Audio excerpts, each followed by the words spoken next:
시청자 여러분 안녕하십니까. 용감한 토크쇼 직설 원일입니다. 인상이냐 동결이냐 고민하던 한국은행이 결국 이번에도 기준금리를 동결했습니다. 11개월째입니다. 한미 간 금리 역전차는 최대 0.75%포인트. 미국이 연내에 추가 금리 인상을 예고한 터라 최대 1%포인트 금리 차를 각오해야 합니다. 한은의 금리 동결 결정. 경제 어려운데 금리까지 올리면 전체가 무너진다는 위기감 때문일 겁니다. 그러나 부작용도 클 겁니다. 금리, 유가, 환율, 삼중고 속에 가계와 개인은 어떻게 대처해야 할까요? 오늘 직설에서 경제 전문가 의견 종합해서 자세하게 풀어드리겠습니다.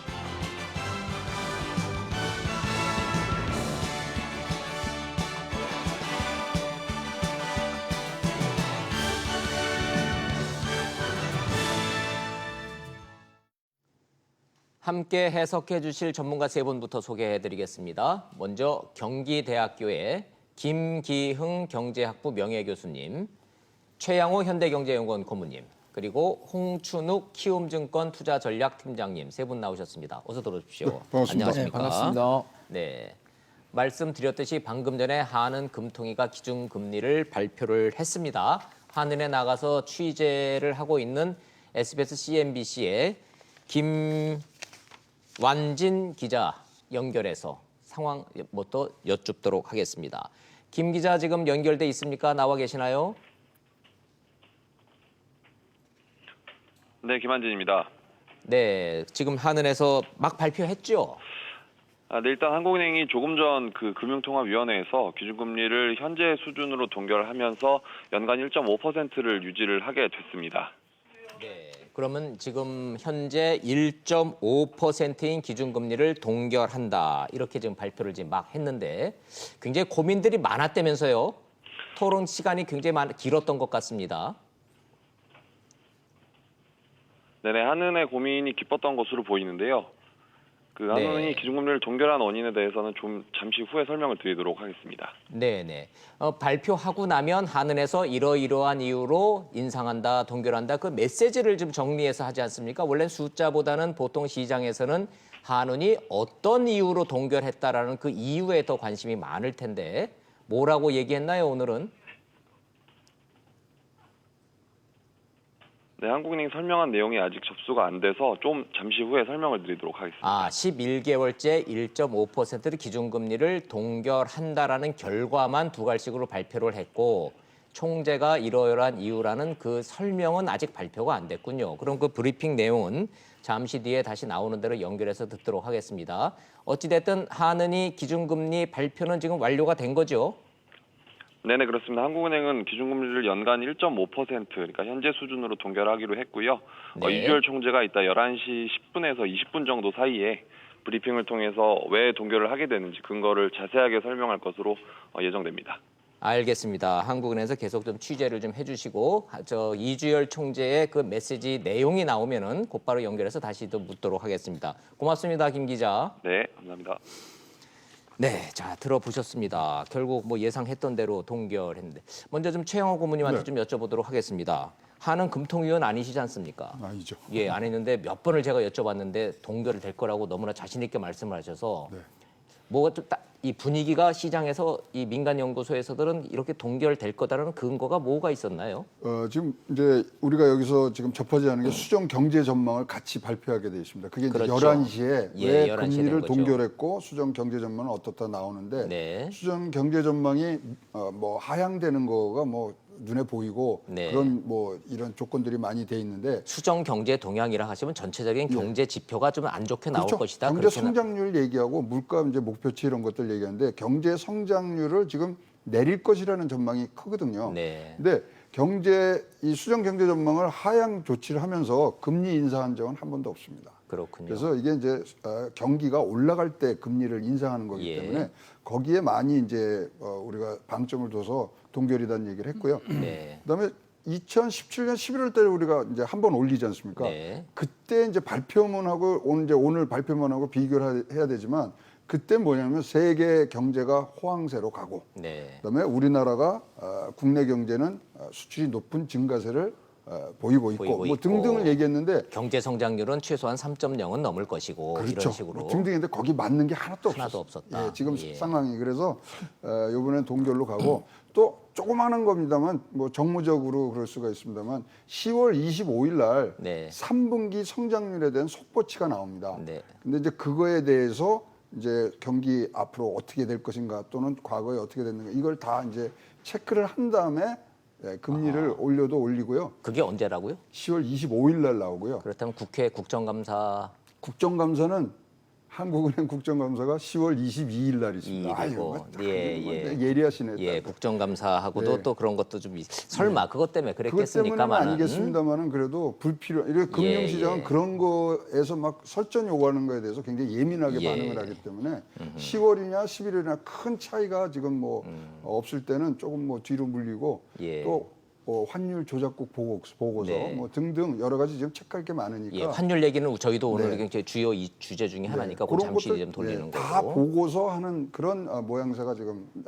뭐 연출된 것 같습니다. 예, 시청자 여러분한테 종합적으로 정리를 해드리면은 전체적으로 경기가 너무 어렵기 때문에 지금 동결하는 거는 이상할 일은 아니다 이렇게 보시네요. 그럼요. 그렇게 예상을 하셨던 것이고 알겠습니다. 잘 들었습니다. 김 교수님은 뭐 환율 전문가시고 뭐 어차피 이 한국은행과 관련됐던 자문위원도 하시고 그랬으니까 예측하셨습니까? 동결 만약 전문가들은 대부분 다 동결을 어느 정도 예측하셨습니다만. 이제 50% 정도로 이제 동결을 예상을 했었는데 여기서 이제 환율을 인상해야 된다고 하는 그 요인은 크게 세 가지 논리입니다. 뭐가 있었을까요? 하나는 이제 집값 상승에 대한 우려로 집값. 지난번에 이제 네, 이낙연 네. 부총리께서도 언급을 하셨고 저금리가 문제다. 이 저금리가 발언. 문제여서 예, 이제 예. 집값이 상승에 대해서 금리를 올려야 된다는 그런 논리인데요. 네. 그러나 집값은 이제 금리가 올라가면 장기적으로 집값이 하락하는 거는 장기적으로는 맞는데 맞겠지만. 단기적으로 지금 우리나라의 경우는 수도권의 이 어떤 투기적인 요인에 의해서 발생된 것이기 때문에 이것은 네. 대출 규제의 방법으로서 어느 얼마든지 정도 잡을 수 해결할 있다. 수 있는 네, 해결이 방법이고 가능하다. 또 하나가 이제 가장 큰 문제가 이제 미국하고의 금리 차이가 현재 격차. 0.75%라서 이제 자본이 해외로 빠져나갈 것이 아니냐 하는 네. 것이 이제 가장 큰 우려고 그것이 이제 인상을 해야 된다고는 제가 이제 국제금융 전공한 사람으로서 이제 그 논리인데. 네. 근데 지금 현재 이제 환율 자본이 빠져나가는 거는 이제 크게 두 가지 요인이거든요. 하나는 이제 금리 요인하고 하나 이제 환율 요인인데 네. 현재 수압 레이트라는 게 있습니다. 수압 레이트. 예.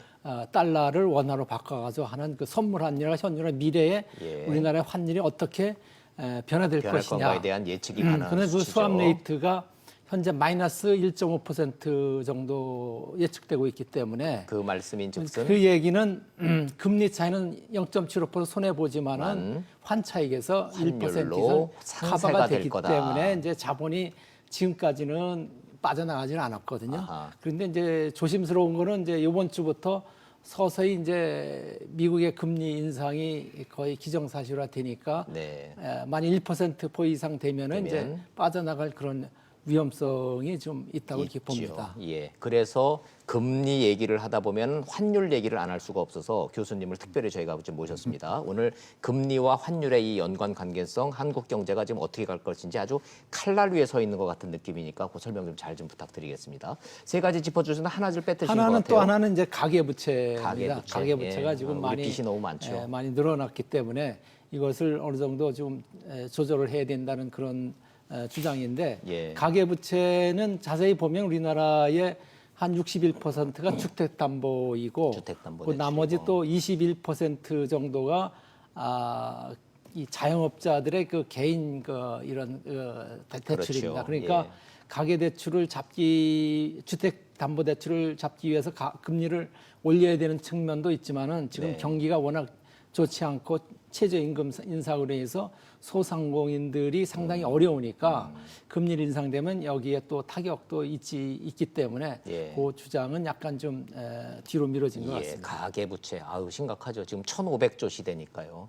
거기다 뭐 개인 간 대출까지 합치면은 지금 뭐 2,000조를 2,300조를 넘는다는 통계도 나오는 걸로 보면 하여튼 많긴 많은 거죠. 자, 교수님답게 총론 1, 2, 3 해가지고 총정리 잘 해주셔서 감사합니다. 잘 들었습니다. 홍춘욱 교수님, 저 팀장님은 뭐 시장의 최일선에 계시는 분인데 일단 금리 동결되면은 시장에서는 안도의 한숨인가요? 아니면은 걱정이 더 크십니까? 네, 별로 신경 안 쓸 것 같습니다. 아, 신경을 안 써요? 예, 이유는요? 이번에는 뭐 동결로 많이 봤고요. 아, 처음부터 동결 예, 예상했으니까. 저희들 그 이제 폴이라고 하는데요. 네. 저희들 이제 애널리스트나 이코노미스트들한테 올해 언제 금리 올립니까? 이렇게 물으면 한 3분의 2 이상이 11월로 다들 보고 있었고요. 네. 10월에 할 거라고 본 사람은 소수 의견이었다라고 네, 네, 소수 보시면 되겠습니다. 의견이었고. 근데 이제 뭐 예상대로 됐는데 아까 이야기하셨던 것처럼 11시에 총재님이 어떤 이야기 하느냐가 더 사실 시장에서는 더 관건이겠죠. 일단 최근 들어서 시장 금리 상황만 좀 말씀을 드리면 네. 금리 인상에 대한 기대가 부각되는 가운데 금리는 좀 올랐고요. 여기에 이제 더 나가서 최근 미국에서 이 연준 미 네, 중앙은행인 연방준비제도 이사회 의장인 파월 의장이 아직도 중립금리까지 많이 남았다. 네. 이런 이야기를 하면서 글로벌 시장 금리들이 많이 오른 거 비하면 사실 한국은행의 정책 금리에 대한 금리 인상 기대는 적었던 셈이라고도 볼 수 있는 거죠. 왜냐하면 우리가 금리가 상대적으로 덜 올랐으니까요. 그렇죠. 네. 예, 예. 사전에 시청자 사전 질문 받아놓은 것 좀 상식적인 질문 좀 하나 좀 드리겠습니다. 기준금리가 그대로 11개월째 동결인데 시중금리는 슬금슬금 올라서 실제로 내가 내는 이자는 좀 늘었습니다. 아니 기준금리가 그대로 있는데 왜 시중금리는 올라가나요? 이런 질문들이 있는데 그거 시중에서 원래 그러는 겁니까? 예, 정부 정책 금리는 예금 금리에 영향을 미친다 이렇게 생각하시면 되겠고요. 그러니까 예금 금리만 우리가 이제 은행 가면 안 올라요. 예. 예금 금리는 안 오르고 대출 금리는 이 내가 내는 이자는 늘어요. 네, 그 얘기 맞습니다. 좀 여쭙는 예, 그렇습니다. 겁니다. 그러니까 예. 이제 그게 예대 마진인데요. 이제 은행들이 이제 예금을 받아서 그걸 마진을 붙여 대출을 하잖아요. 네. 근데 대출을 하게 될 때는 좀 장기로 대출을 하게 돼요. 이제 좀 이따 이야기 드리겠습니다만 우리나라 가계부채나 가계대출 상당수가 이제 30년 만기 대출로 다 바뀌었거든요. 네, 네. 그러면 이제 이렇게 10년에서 30년짜리 대출들은 지금 현재의 정부 정책 금리랑은 사실 별로 상관없지 상관없어요. 않습니까? 예. 시장에서 결정이 되는 거죠. 네. 그래서 그 시장에서의 금리 결정되는 요인들은 아까도 말씀드린 것처럼 우리나라 국내 요인, 해외 요인 다 반영하니까 아무래도 좀 상승이 우세했고요. 네. 반대로 이제 예금 금리 저희들 가서 뭐 이제 1년짜리 예금이나 이런 걸 하면 1%대. 네. 3년짜리 해야 겨우 2%의 뭐 특판 네, 앱도 네. 깔고 카드도 해야 조금 더 올라가는 네. 그런 상황이잖아요. 결국 이런 것들이 벌어진 이유는 정리하면 한국은행의 정책 금리는 예금 금리에 영향을 많이 예금을 미치고 넣는다. 자, 그 얘기인즉슨 은퇴하신 여러분들 시청자 여러분들 중에 혹시 이렇게 예금을 해주시고 이자를 받아서 생활하시는 분이 있다면 기준금리가 동결됐기 때문에 여러분들이 매달 받으시는 이자가 올라갈 일은 거의 없고 반대로 대출을 받아서 이자를 내셔야 되는 분들은 기준금리는 동결됐지만 여러 가지 국내외 요인으로 조금 시중금리가 올라갈 가능성은 배제할 수 없다. 이렇게 정리 가능한가요? 네 그렇게 보시면 될 것 같습니다. 네, 알겠습니다. 감사합니다. 자, 저 본론으로 좀 가보죠.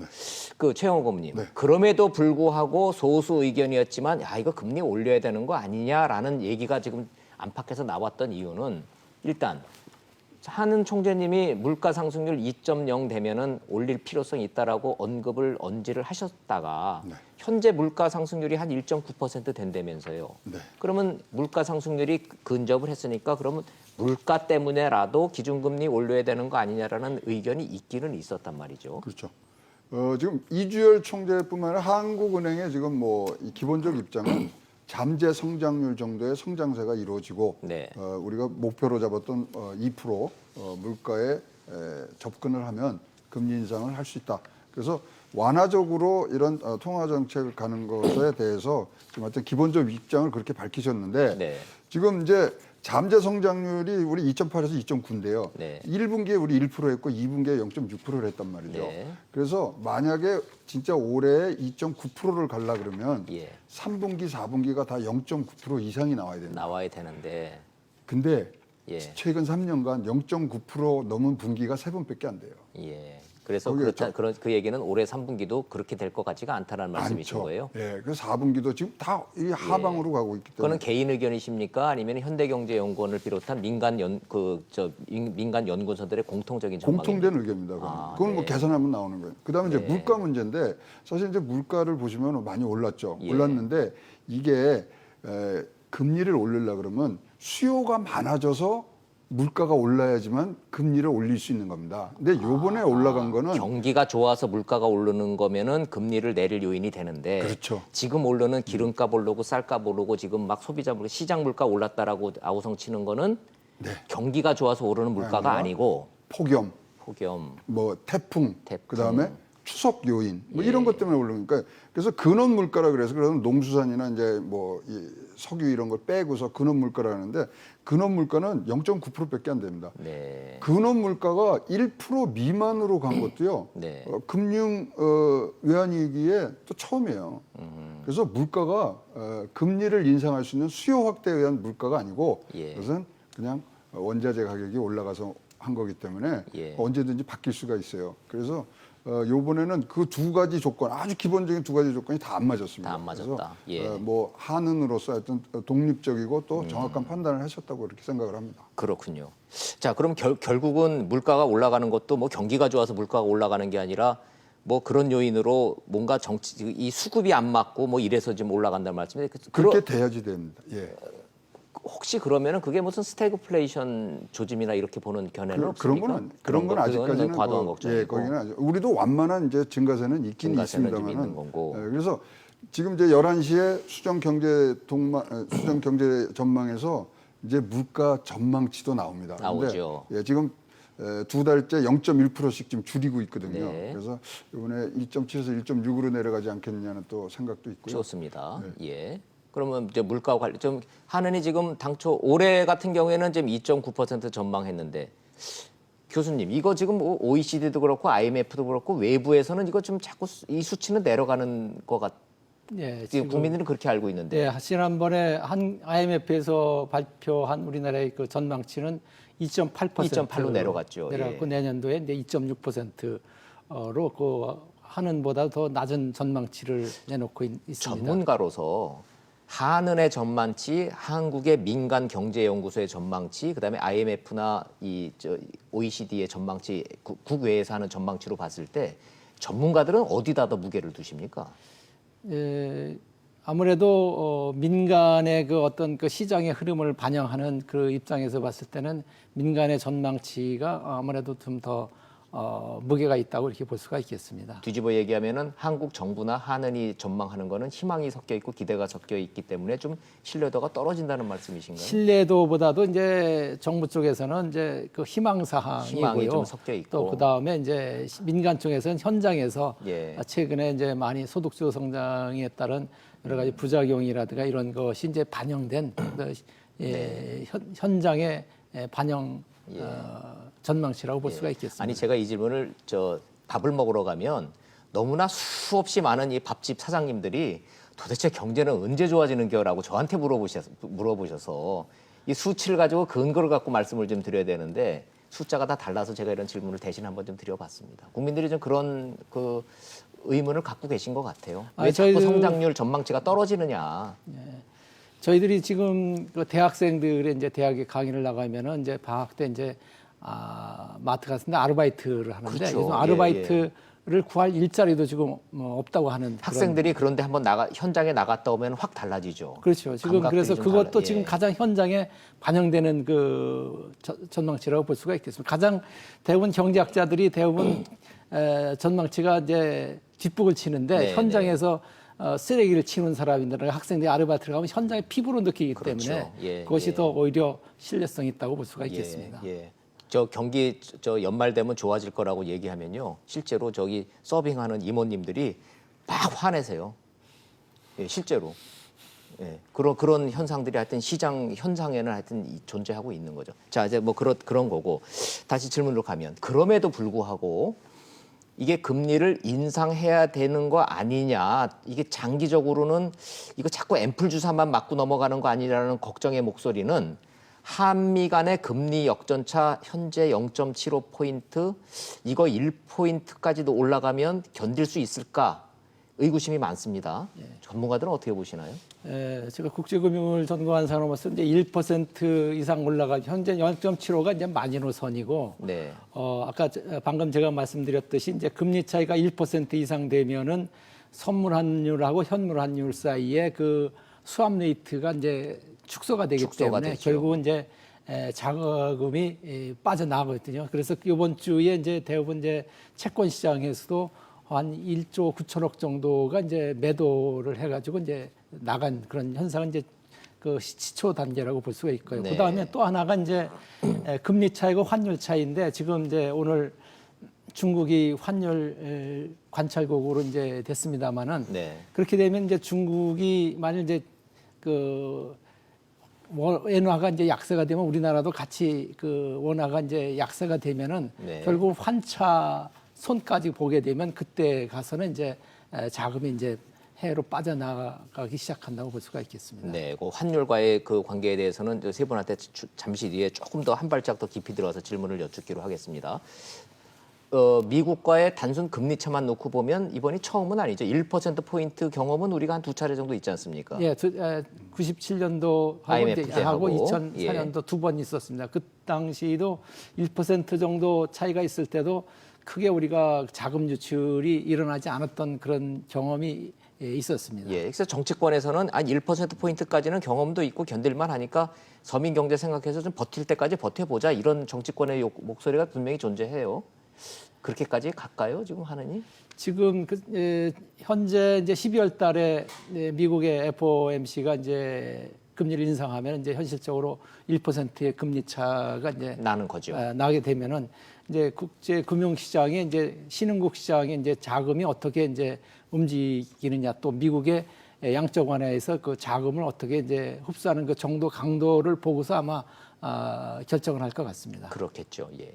홍 팀장님, 네. 그 실제로 미국 그 금리 인상은 막 기정사실처럼 지금 언론이 보도를 하고 있는데 사실은 미국도 연말에 진짜 올릴 건지 말 건지 트럼프 대통령이 저렇게 반대하고 연준이 미쳤다 그래 크레이지라고 막 하고 막 이러는 걸로 봐서는 안 올릴 수도 있다라는 전망이 있지 않나요? 예, 맞습니다. 뭐 몇몇 투자은행들은 이번에 4분기 동결 가능성이 있다라고. 아, 이렇게. 미국도? 예, 그 유럽의 주요 몇몇 투자은행들 같은 경우에 한 두 군데 정도는 동결 가능성이 있다라는 요 보도가 대목에서 나왔습니다. 요 대목에서 잠깐만요. 좀 우문 현답 좀 기대하면서 미국이 네. 그런 이유 때문에 만약에 기정사실화돼 있는 연말 기준금리 인상을 하지 않고 동결을 하면 우리한테 좋은 겁니까? 나쁜 겁니까?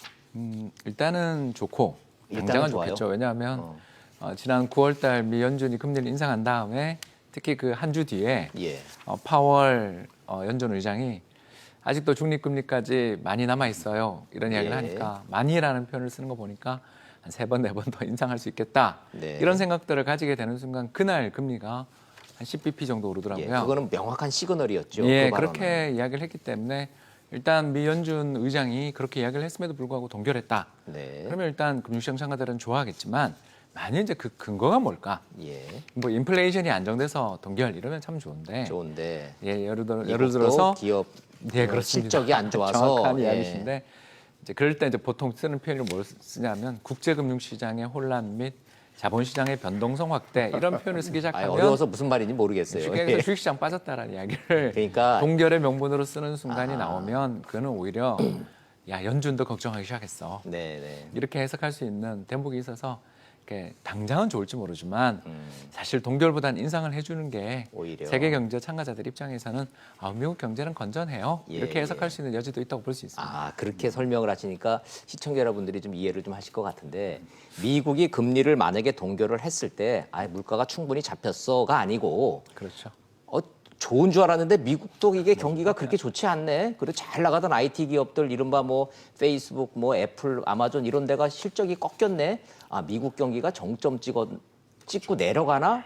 이런 시그널로 인해서 동결이 되면 세계 경제가 가라앉으니까 이건 우리한테 더 큰 재앙이 올 수 있다. 그 얘기네요. 그럼요. 결국은. 그 지금 여기는 브레이크가 없이 지금 갑니다. 그래서 예. 지금 3.3%에서 3.3%까지 어떤 속도로 가느냐가 문제지. 지금 뭐 이거를 중간에 쉬고 뭐 이럴 수 있는 그런 여건들이 아니고 정확하게 지금 짚어내시는데 지금 미국이 이보다도 더 좋을 수 없다는 얘기도 하면서 그렇죠, 예. 나홀로 이 호황으로 지금 끌고 가고 예, 있거든요. 트럼프는 그것이 자기 치적이라는 시작이고요. 거고. 예. 근데 지금 모든 이제 뭐 외국 경제 이 연구소나 이제 국내에서도 뭐냐면 2021년 되면은 미국도 1.8%로 떨어진다고 지금 전망을 하고 언제요? 있습니다. 2021년. 21년 얼마 남지도 않았네요. 얼마 남지가 않기 때문에 이거 올릴 때까지 올려놔야 내려갈 때 비축을 해놓은 걸 쓸 수가 있거든요. 미국 경제 사이클이 보통 그래도 한 작게는 5년 사이클, 크게 보면 10년 사이클도 미국도 오르락 내리락 하는 거잖아요. 그럼요. 이 호황기가 요번에 앞에는 120개월했는데요. 예. 지금 거기에 다 거진다 112개월이니까 거진다 왔어요. 10년간 호황기에 사상 이제 두 번째로 긴 호황을 가고 있는데 그것이 한 번 더 일어날 수 있다는 가정 아래 또는 그런 전망 아래 보면은 미국 경기도 2021년이면 이제 떨어집니다. 꺾인다. 그래서 중립금리까지는 어쨌든지 가야 그 다음에 금리로 뭘 할 수 있는 그런 여지들이 미국 경제도 생기거든요. 근데 이제 올해 뭐 올릴 수 있느냐 못 올리냐 이 문제는 올해 연말이면은 유럽이 이제 자산 매입하는 것들이 끝나고 그렇죠. 내년도 3월이면 유럽에서 브렉시트가 이제 일어나고 이런 아주 큰 변곡점들이 앞에 눈앞에 보기 때문에 조금 더 조심하는 그런 모습으로 갈 수도 있다. 그래서 좋습니다. 예. 저는 동결에도 지금 조금 더 요새는 무게를 좀 두시네요. 두고 있습니다. 예. 자 그러면은 저 논의한 김에 뭐 하느님도 모른다라는 금리 인상 여부를 우리가 지금 뭐 예스냐 노냐를 답하기는 때이른 감이 있습니다만은 어찌됐든 시청자들은 전문가들한테 그 답을 원하시니까 뭐 틀려도 할 수 없습니다. 지금 현재 전망이니까 최 고문님은 미국 연말에 금리 안 올릴 가능성이 있다고 좀 보시네요. 네. 그렇게 보시는 거고 홍 팀장님은요? 네, 네. 저는 증권사- 인상한다. 무조건 인상한다라고 한다. 본다. 뭐 무조건까지는 알겠습니다만 인상 가능성이 높다. 높다. 네. 예, 인상 예정대로 알려진 대로 인상 가능성 높다. 거기에 대비해야 된다라는 말씀이시고 그렇습니다. 교수님은 어떻게 보세요? 네, 저도 그 인상 가능성에 무게를 두고 싶습니다. 인상 가능. 자, 2대 1로 미국 금리는 그래도 어찌 됐든 오를 것 같다라는 전망이 대세고 소수 의견으로 2대 1로 해서 저는 뭐 전문가가 아니니까 자유롭습니다. 근데 조건을 하나 달아도 됩니까? 어떤 조건? 11월 6일 선거 결과에 의해서 이 부분은 크게 바뀔 수가 네. 있습니다. 11월 6일 미국의 중간 선거에 걸려 있는 그 일은요. 경제뿐만이 아니고요. 남북 관계, 북미 관계 모든 게 지금 11월 6일 미국 중간 선거에 걸려 있기 때문에 트럼프라는 사람이 어떻게 돌변할지는 정말로 하느님만 아는 것 같아요. 아마 본인도 모르는 것 같아요.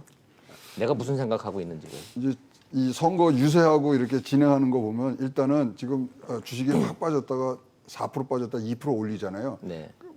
저희들이 이제 경험이죠. 이건 뭐 어떤 과학적 근거가 있는 게 아니고 이렇게 한번 푹 빠졌다가 선거 전까지 쫙 올립니다. 예. 어떠한 뭐 세력이 있든 뭐 어떻든 간에 예, 모양새를 그거는 자본주의, 민주주의 하는 나라에서는 그건 어쩔 수 없는 거예요. 네, 예. 그 모양새를 지금 갖추고 있기 때문에 트럼프의 승리에 조금 더 저는 점수를 더 주거든요. 네. 트럼프가 그러면 11월 6일에 선거를 이겼다는 판정을 받으면 동결될 확률이 높죠. 동결될 확률이 없다. 예, 뭐 참고로 말씀드리면 지금까지 나타난 미국 언론들의 전체적인 분석만 놓고 보면 하원은 민주당이 이기고 상원은 공화당이 그대로 유지가 돼서 트럼프는 자기가 이겼다고 주장할 가능성이 높다. 여기까지 지금 전망, 요게 지금 현재로서 전망이니까 거기까지만 가보죠. 잠깐 좀 산으로 좀 올라갔다 왔습니다. 그 불안해하는 요인이 있어서 이 질문을 좀 교수님한테 좀 드립니다. 우리는 미국도 미국이지만 사실 신흥국들 흔들리는 거 IMF의 트라우마 때문에 지금 아르헨티나에 이어서 파키스탄도 지금 IMF에 좀 손을 내밀고 있고 신흥국에서 지금 외환 위기가 와서 지금 흔들리고 있고 이게 좀 우리나라로 오는 거 아니냐라는 불안감들을 국민들이 갖고 있습니다. 어떻습니까?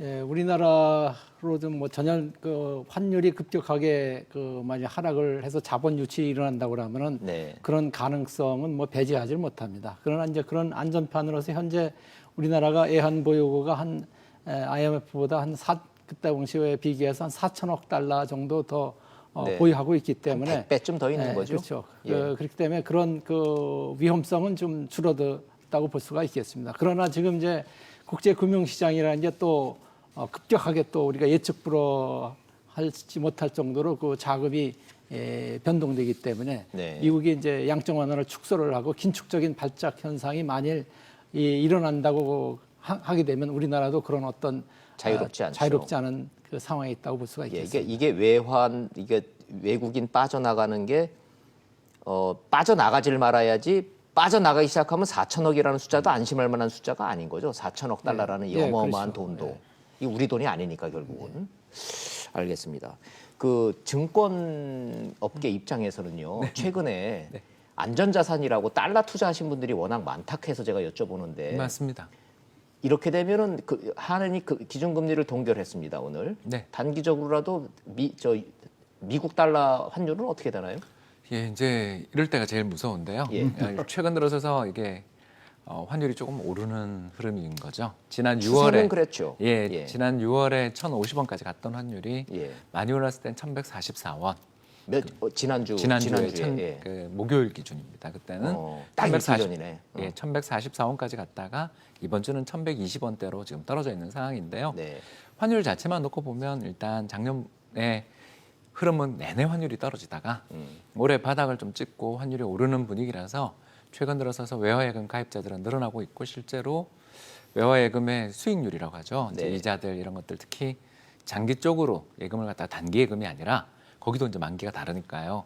뭐 10년이라든가 좀 길게 하는 경우에는 3%대 이자도 받을 수 있으니까 그럼 인기가 있는 것 미국 같습니다. 달러로 바꿔서 달러로 예금을 해놓으면은 최대 3%까지 이자를 받을 수가 예, 이제 있어요. 은행마다 다 다를 텐데 네. 이제 최근에 이제 그런 이렇게 상품도 나왔다고요? 그런 상품도 있다 이렇게 말씀드릴 수 있습니다. 그러면 궁금한 게 실제로 돈 가지신 분들은 달러로 옮겨 타서 달러 예금 이 보유량이 늘었습니까? 예, 그 많이 통계로? 늘었죠. 많이 늘었어요. 얼마나 늘었어요? 정확한 숫자는 제가 6월까지는 통계를 봤었는데 네. 최근엔 좀 제가 업데이트 못해요. 분명한 거는 그게 늘어나는 추세군요. 예, 그렇습니다. 왜 그러냐면 이제 투자하시는 분들 입장에서 예. 환율이 떨어지면 달러가 싸진 거잖아요. 그렇죠. 그런데 비해서 이자율은 최근에 우리나라보다 좀 높으니까 이자율이 높으니까. 예, 그래서 거액 자산가들 관련해서는 미국 달러 예금에 대한 관심들이 높아지는 흐름에 있어서 예. 지난 6월까지는 우리나라 사상 최대였는데 그 뒤에 이제 외화 예금이 좀 줄어든 걸로 알고 있어서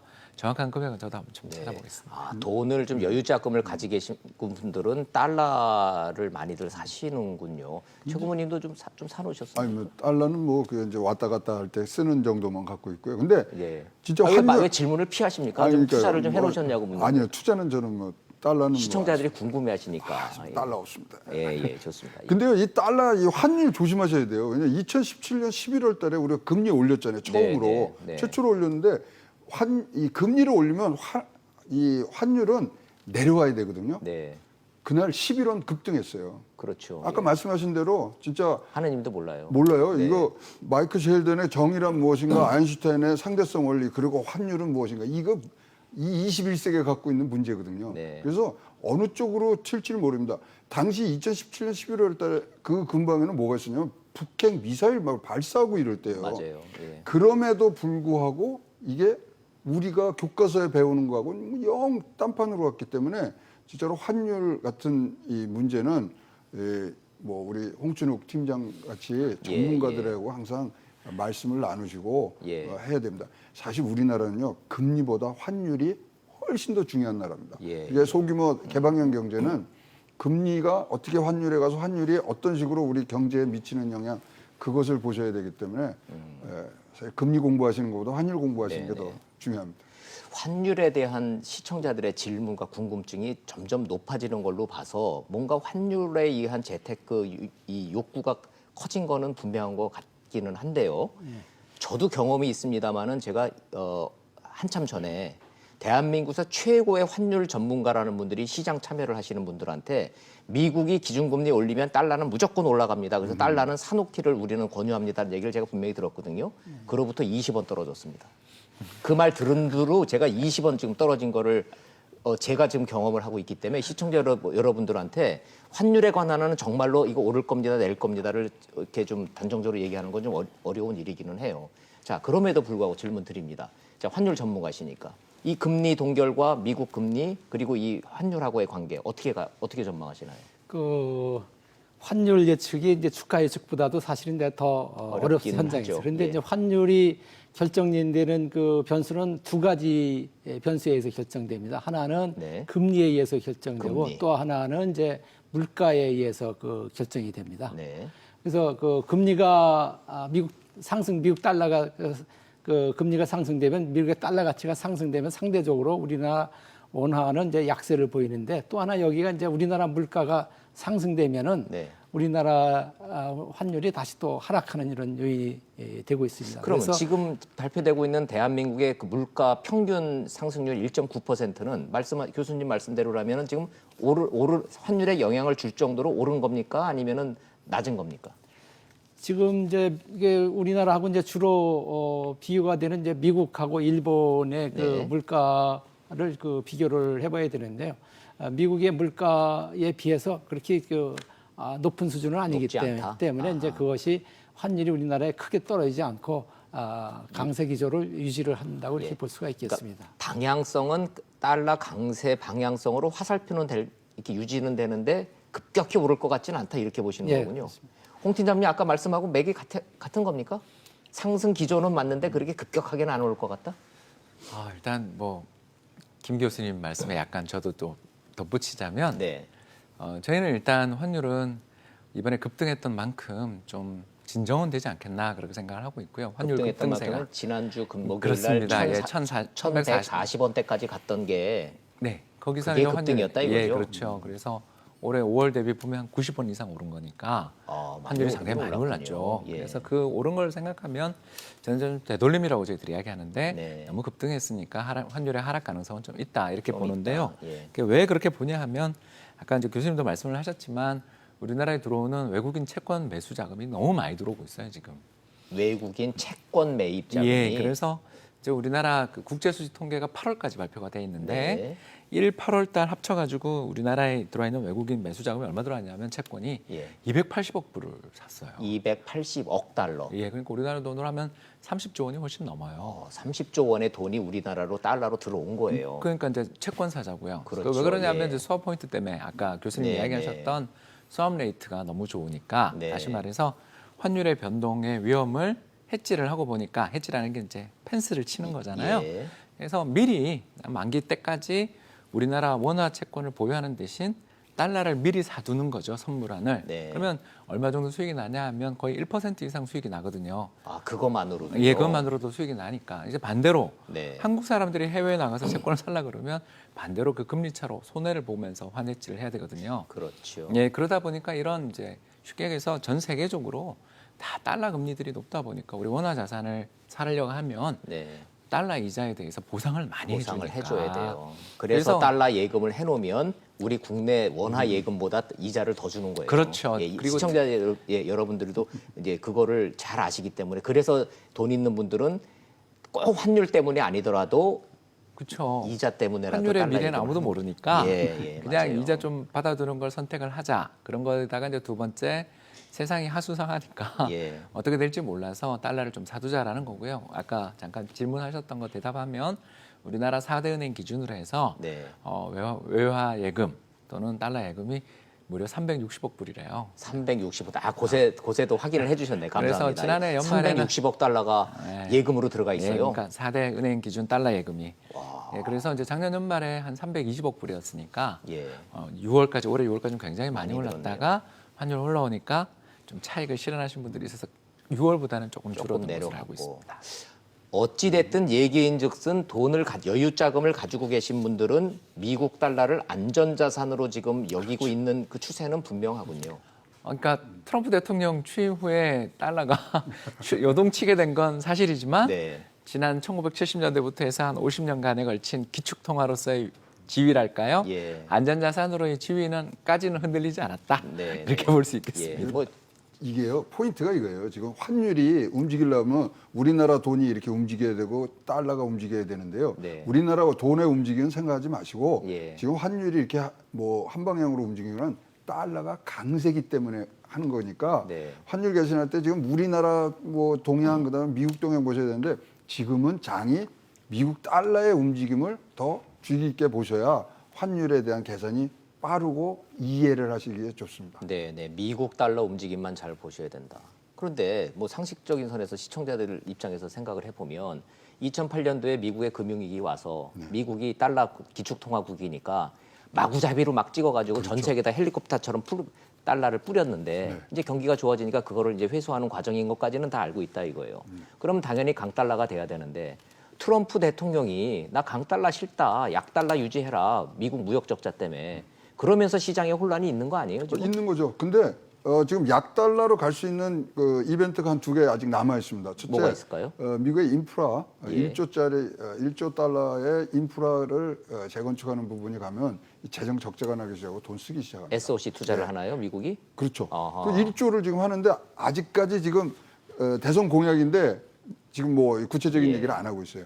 이제 둘째는 뭐냐면은 요번에 세금들 깎아줬잖아요. 네. 그래서 재정 적자가 늘어나고 있기 때문에 그 2가지가 이제 연말 되면은 이 구체적인 모습을 가르쳐주면은 네. 달러가 약세로 좀 돌아올 수 있는 하방 리스크가 가능성이 2개가 있다 있습니다. 이거죠. 그래서 예. 마냥 올라가지가 않고요. 특히 전 세계 뭐 유선, IMF, IBRD 뭐 다 지금 소위 말하는 21년도에 미국 경제 꺾어지는 부분들을 얘기를 했기 때문에 네. 강달러가 3.3%뭐 중립금리까지 간다면 떨어진다는 게 벌써 방향성이 나와 있어서 네. 뒷단에 지금 이 달러 약세의 모습들이 지금 보이고 있습니다. 그렇군요. 예. 조금 저 신뢰가 안 됩니다만은 한 단돈 몇 천만 원이라도 여유 자금 있으시면 미국 달러 좀 사시겠습니까? 아니면 그런 전망 때문에 그냥 안 사고? 저한테요? 네. 신뢰가 되는 질문이죠? 네네. 네, 사죠. 지금은. 아, 사신다. 예. 뭐 시청자 여러분 참고하십시오. 뭐 돈 있는 분들은 달러를 좀 사시는 것 같아요. 추세적으로는. 아니 그렇게 그거- 돈 없는 최양호도 이렇게 저 달러를 산다 이렇게 말씀하시려고. 아니 저 질문이 들어와서 네. 제가 그래서 저 대신 여쭤봐 드리는 겁니다. 예. 아까 방금 예. 최양호 고모님께서 이제 미국의 재정 적자 말씀을 하셨는데요. 재정 적자가 되면 이제 미국에서는 이제 국채를 가지고 이제 재정 적자를 보전을 하거든요. 네.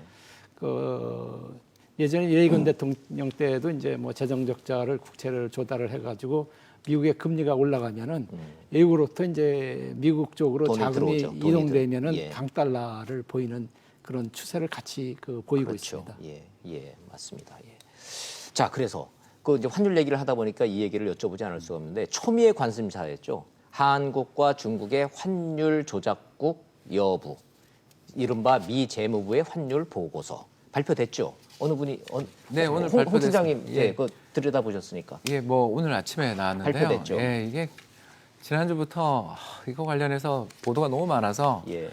관심 많으실 텐데요. 예. 일단 아니 조마조마했잖아요. 혹시 환율 조작국으로 예. 지정되면 또 그 보복이 가능하거든요. 예, 예. 이제 3가지 정도 보복이 가능한데 그 중에 가장 중요한 보복은 또 추가 관세 부과가 가능하거든요. 그러니까요. 예. 그럼 우리 수출길 막히니까. 우리나라도 우리나라지만 이제 지금 중국이 목표가 이제 문제예요. 중국이죠. 예. 그래서 중국에 대해서 이제 추가 관세 부과를 공언하고 있지만 아직 하진 않고 있잖아요. 네. 하진 않고 있는데 이제 이번에 환율 조작국 지정을 계기로 해서 추가로 관세 부과를 할까봐 그걸 이제 금융시장이 예, 걱정했는데 지난주 말에 이미 미국 국무부에 있는 고위 당국자가 예. 이번에 중국 환율 조작국 지정 안 합니다 이렇게 보도를 했어요. 네. 그럼 뭘 의미를 합니까? 그러니까 이번에 이제 3가지 기준이 있거든요. 그래서 환율 조작국을 지정을 하려면 이제 첫 번째 과도한 경상수지 흑자를 기록해라. 해라. 두 번째 미국과의 교역에서 흑자가 크다. 그리고 이제 세 번째 뭐 좀 잘 나옵니다만 외환 시장에 얼마나 개입하느냐. 네. 이건데 이 중에서 중국이 하나만 해당이 됐습니다. 저 1, 2, 3 중에 뭐가 현저 걸렸나요? 무역 수지 흑자죠. 아하. 미국에 대해서 여전히 예. 미국에 대해서 놀라시겠지만 4천억 불 정도 흑자를 기록. 1,600억 불. 예, 그러니까 와, 이제 3,600억 달러를 흑자를 봤어요. 예, 올해는 더 날 것 중국이. 같아요. 근데 그럼 4천억 달러 넘는다는 얘기잖아요. 예, 올해 지금 8월까지 무역 수지 발표됐는데 나날이 중국에 대해서 무역 적자가 더 커지고 있어서 지금 중국 발전의 원동력인데 저게. 그렇죠. 저 그래서 돈줄이 무서운 건데 그래서 정말. 중국에 대해서 4천억 달러 정도까지도 올해 늘어나는 거 아니냐 이렇게 관측들을 하고 예. 있는데요. 4천억 달러라는 돈이 얼마나 큰 돈인지 그 국민들이 지금 감이 잘 오실까 우리나라 모르겠습니다만. GDP의 한 3분의 1 정도 되는 흑자가 예, 난다. 이렇게 대한민국 전체 GDP, 전체 재산의 3분의 1 정도를 예. 1년에 중국이 흑자로. 미국으로부터 이득을 지금 가져가는 거잖아요. 예, 그렇습니다. 그러다 보니까 이제 중국을 환율 조작국 지정하지 않겠냐 예. 걱정했는데 이제 2가지 조건. 아까 얘기했던 GDP 대비 경상 흑자가 네. 최근에 좀 중국이 줄었거든요. 게다가 또 외환 시장에 직접적 개입을 하는 과정에서 예. 환율을 조작했느냐 여부 저기 이제 2% 나와 있죠. 네. 그 정도까지는 안 됐다고 국무부 관계자가 밝혔는데 그러면 네. 이제 이번 주 월요일 날 발표가 됐어야 돼요. 네. 그런데 수요일 밤에 나온 거죠. 그러니까 3일 내내 묵힌 거죠. 묵힌 것도 쥐고서는 묵힌 주물락 거고. 주물락하면서 그렇습니다. 예. 그러면서 이제 중국 증시 같은 경우 특히 월요일 중국 증시 같은 경우는 야, 오늘 한대 이러면서 주가 빠지고 예. 아니야 내일이야 그러고 반등하는 좀 어떻게 보면 불안정한 모습을 보일 정도로 이 이슈가 그건 미국이 의도적으로 중국 경제를 흔들기 위해서 이 지금 무역 전쟁 벌이고 있는 기선제압용으로 좀 카드로 활용했다고 보시는군요. 그럴 수도 있고 내에서 의견의 조율 과정이 만만치 않았다고 볼 수도 있겠죠. 아, 미국 내에서 그러니까 실무자들과 네. 이제 위에 분들 당국들, 그러니까 실무자분들은 원래 공무원들이실 예, 거고요. 늘공이라 그러잖아요. 예, 그렇죠. 예. 근데 이제 어공분들, 이제 임명직 공무원들 분들 입장에서는 야 이게 말이 돼, 다시 한번 따져보자 이런 과정이 있을 수도 있지 않냐 싶어서 시장이 출렁거렸다 이렇게 볼 수 근데 있겠습니다. 시장이 경험을 한 게 있어요. 왜냐하면 중국에 관세 부과한다고 그랬을 때 네. 재무부에서 안 한다 그랬거든요. 3일 후에 백악관에서 바로 밀어붙였죠. 밀어붙였어요. 그래서 말씀하신 대로 실무자가 이번에는 해당되지 않습니다. 그런데 재무부는 미국 재무부는 실무자가 그렇게 올리면 장관이 변경시키는 경우는 거의 없습니다. 그렇죠. 그러면 이제 백악관에서 하는데 5일을 묵었단 말이에요. 예, 백악관에서. 그러다 보니까 옛날에 그 중국 몇 달 안 됐죠. 중국 관세한 그 생각이 나서 했는데 지연되는 것에 굉장히 시장이 요동을 쳤는데요. 왜 그랬냐면요. 그러니까 환율 조작국으로 가는 데는 두 가지 법률이 있습니다. 무역촉진법하고 종합무역법인데 네. 지금 세 가지 조건이잖아요. 그거는 무역촉진법에 있는 거고 예. 종합무역법에 따르면 그냥 한 가지만 걸리면은 걸리는 거예요. 조작국으로 예, 할 수 있는 게 있기 때문에 예. 그건 1988년에 나왔는데 그래서 사람들이 벌벌 떠는 거예요. 그 안에 있는 게 우리가 잘 알고 있는 수포 슈퍼 301조. 301조고. 예. 그러니까 사문화된 법이 살아날까봐. 저것과 관련돼 가지고 우리나라에서 이제 워낙 환율에 다행인 것이 만약 중국의 관철지구 지정이 안 됐으면은 네. 중국의 원화가 강세를 보여야 되거든요. 네. 그러면 우리나라 원화도 같이 강세를 유지를 해야 되기 그 때문에 얘기는 이제 수출을 이제 수출길이 확 이제 그렇죠. 막힌다는 우리나라는 얘기죠. 이제 수출하는 경쟁력이 그나마 거죠. 지금 더 떨어지기 때문에 우리나라 예. 수출 주도를 많이 하는 우리나라에서 상당히 다행인 네. 입장이라고 볼 수가 있겠습니다. 근데 두 분 전문가들은 이런 미국 그 이 정책 결정의 복잡한 메커니즘을 이제 자세히 들여다보시고 전문적으로 분석을 해주셨는데 사실 쉽게 얘기를 하면요, 재무부는 이거는 법대로 하자라고 해서 하자는 거였고 백악관에서 전체적으로 봤을 때 야 이제 중국하고 이제 이것까지 싸우면은 정말 이거 파산된다, 누가 죽을지 모른다, 뭐 이런 정무적 판단이 들어갔다라고 봐야 되는 거 아닙니까? 어떻게 보세요? 예, 그렇죠. 지금 이제 미국하고 중국의 이제 그 무역 전쟁은 단순한 그 관세만의 문제와 그 환율만의 문제가 아니고 종합적으로 예. 중국이 이제 2025의 그 제조업 강국으로 가면서 중국의 부상에 대한 어떤 그 견제 이와 같은 네, 것이 네, 이제 그렇죠. 작용했기 때문에 종합적으로 봐야 된다고 봅니다. 네, 네. 이게요. 왜 이렇게 환율 조작국에 걸릴 가능성을 높게 봤냐면요. 미국하고 중국하고 4차 정도의 무역 협상이 있었잖아요. 네. 근데 미국은 항상 뭐 첫 번째 말고는 다 재무부 장관이 나갔어요. 네. 상무부 장관이 나가서 얘기를 해야 되거든요. 무역이니까. 네, 맞아요. 근데 문우신 장관이 계속 나가서 네. 환율 얘기하고 들어오고 환율 얘기하고 들어오고 이랬거든요. 그래서 조작국으로 갈 수 있는 뭐 개연성이 굉장히 높다고 우리가 그렇게 해서 판단들을 계속 해왔는데 결국은 일단 11월 달에 이제 뭐 미중 정상회담이 지금 이제 열리는 걸로 확정이 됐으니까 이제 거기까지 이제 한번 또 지켜봐야 되는 상황입니다.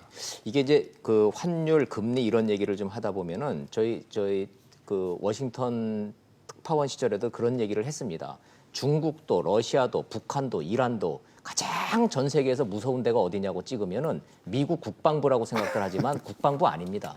가장 무서워하는 데가 미국 재무부입니다. 예.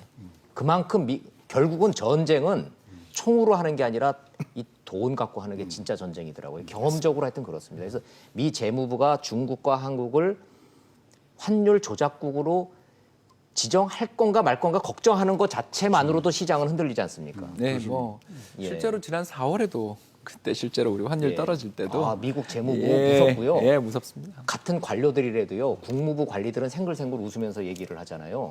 재무부 관리들은 국방부 관리들보다 얼굴이 더 굳어져 있어요. 맞아요. 그리고 USTR 관리들은 더 무섭고. 아우, 너무. 근데 이 보고서에 워낙 정식 명칭이 환율 보고서가 아니고 교육 대상국의 경제 정책 및 환율에 관한 보고서거든요. 예. 근데 이번 보고서에는 또 우리나라 칭찬해 줬더라고요. 재정 정책을 아주 잘 쓰고 있다. 그 얘기는 뭐예요? 그러니까 우리는 재정을 잘 풀고 있다는 얘기예요? 확대해서 내수 촉진을 위해서 해야 되는데 내수가 좀 더 발전이 됐으면 좋겠다 그런 얘기를 했고요. 우리나라는 2개 걸렸어요. 그 무역 수지에 210억 달러. 예, 우리 그 210억. 상무부 기준인데 우리 통관 기준으로 하면 200억이 안 되는데 저게 네. 됐고요. 그다음에 이제 경상 수지는 4.2%로 지금 나왔고요. 중국하고 한번 좀 비교를 해서 설명을 좀 해주시죠. 아까 중국이 3,600억 달러 흑자 봤다 그랬는데 그래도 우리는 200억 달러 정도는 그러니까 기준선이 200억 연간 그러니까 이거는 계산은 기준선에 딱 걸려 있는 거예요 지금. 6월 달부터 7월 달까지 하는 회계연도가 좀 다르거든요. 근데 저기 중국은요 8월 9월에서 300억 불 달에만 300억 불 최대치를 지금 갱신하고 있어갖고 좀 미운털이 좀 박혀 있을 거예요. 그리고 이제 우리나라는 외환 개입에 대해서는 0.6%가 지금 우리가 뭐 개입이 된다는데 우리는 지난 5월달에 우리가 앞으로 환율 뭐 시장에 개입한 거에 대해서는 보고서를 내기로 했거든요. 그래서 거기에 이제 점수를 많이 얻어갖고 이번에는 하여튼 관찰 대상국이 됐습니다. 이 보고서 결과 언제까지 유효합니까? 4월까지요. 내년 4월까지요. 그래서 내년 4월이 되게 중요한 게요. 우리가 내년 3월달에 우리 외환복에서 첫 번째인 외환 이 내역 공개서를 발표를 해야 돼요. 그러니까 이제 우리나라는 이래 저래 이렇게 외환 시장에 뭐 선물안에 뭐 현물안에 들어왔다. 이제 이것들을 뭐 이제 순증가만 이제 얘기를 하게 돼 있는데요. 그것에 기초를 해서 이제 미국 재무부가 이제 또 판단을 하겠죠. 내년 4월까지 그냥 한숨 쉬고 가는 상황이라는 말씀을 드립니다. 교수님, 오늘 한은의 금리 동결이 저 환율 보고서가 영향을 미쳤습니까? 아니면 별개입니까? 아무래도 그 같이 연결이 돼 연결돼 있다고 있는 거예요? 볼 수가 있겠습니다. 네. 그렇군요. 알겠습니다. 자, 금리의 환율까지 좀 짚어봤습니다. 자, 어찌됐든 금리는 동결됐고 환율 보고서에서 환율 조작국 피해갔고 뭐 상승될 것 같지만 그래도 금융시장 그렇게 큰 악재 없이 지금 조심조심 좀 가고 있는 것 같은데 자, 우리 정부 얘기 좀 해보겠습니다. 홍 팀장님. 저 국토부 장관이 금리 인상 얘기하시고 총리가 금리 인상 얘기를 하셨는데 결과적으로는 한은이 안 들은 셈이 돼버렸어요. 네, 이렇게 어려운 것만 여쭤보세요. 어렵습니까? 어려운 질문인가요? 아무래도 정부의 의지는 시청자들은 이런 질문을 원하신다니까요. 그러면 우리 정부 내에는 어떻게 조율이 될 거냐 이거예요, 지금. 제가 봐서 이제 아까 우리 최고위님이 핵심 포인트를 찝으셨어요, 벌써. 뭐냐면 재정을 잘 쓰고 있다 이렇게 재정을 잘 쓰고 있다. 했잖아요. 그게 뭘 뜻하냐면 한국 정부가 돈 풀어서 미국 상품 수입 많이 해라 이런 뜻이거든요. 내수까지 포함해서. 내수까지 포함해서. 그 정책을 쓰는 조건으로 해서 한국은행은 금리를 인상할 수도 있지 않을까. 그러니까 미국 상품 더 좀 사라, 미국 차 좀 더 사주고 하면서 원하는 또 좀 강세를 보일 수 있는 요인이 아무래도 금리 인상하면 원화 채권 투자 매력이 조금 더 올라갈 수도 있잖아요. 그거는 조금 용인해 줄게. 뭐 그건 물론 이제 수합 시장을 봐야 되지만 일단 그 두 나라가 다 하는 거라 우리나라 금리 인상한다고 해서 꼭 환율 떨어지는 건 아닙니다. 아니지만 그런 제스처를 하느니 좀 해줄 수도 있는 거고 특히 부동산 시장이 이제 지금은 타겟이니까 부동산 가격이 너무 급등하고 있잖아요. 급등하는 부동산 시장에 대해서 한국은행이 관찰하고 있고 금리를 인상해서 잡겠다는 의지를 보여주는 대신 한국 정부는 재정 지출을 확대한다면 걱정했던 경기에 대한 대응은 정부가 그리고 부동산은 한국은행이 이렇게 협력할 가능성이 있지 않냐 이렇게 해석하고 있습니다. 사실은 엄밀히 얘기하면 국토부가 금리 얘기하고 한은이 부동산 얘기하는 거는 말이 안 되는 얘기죠. 경제학적으로는 그건 말이 안 되는 얘기죠. 교수님 입장에서. 그렇죠. 역할은 한국은행의 역할은 이제 물가의 안정에 이제 해야 되고 부동산이야 국토부가 알아서 할 일이지. 국토부에 하는데 지금 이제 우리나라의 부동산이 특히 이제 수도권 서울의 부동산 가격이 너무 많이 급등을 해서 이제 하나의 국민적인 관심사항이 됐는데 근데 부동산 잡아야죠. 잡으려니까 한은도 그거 협조한다고 뭐 누가 뭘 할 사람은 없지 않습니까? 그렇죠. 금리를 통해 가지고 이제 부동산을 장기적으로는 잡을 수가 있지만은 지금 우리나라의 집값 상승은 금리 플러스 하나의 자산으로서의 투기적인 요인이 상당히 있기 때문에 이것은 대출 규제라든가 지금 같은 방법으로 조절을 하는 것이 오히려 더 효과적일 수 있다 이렇게 볼 수가 있겠습니다. 아니 근데요, 정부에서 이거 확실히 방향을 정해야 될 게요. 지금 우리가 확대적 재정을 한다고 하고 수포 470조 네. 예산하잖아요. 세수도 지금 23조나 더 들어. 네. 그러면 돈을 푸는데 금리를 올리면 돈이 다시 들어오잖아요. 그렇죠. 이게 재정 정책하고 통화 정책이 같이 가줘야 되는 부분들이 있는데 그런 문제가 또 있군요. 지금 뭐 예. 국토부하고 이게 다 다르고요. 특히 이제 이낙연 총리가 뭐 그 금리 좀 올려야 된다 그랬을 때 얼마나 우리가 냐면 채권 시장 5 BP가 올랐어요. 0.05가요.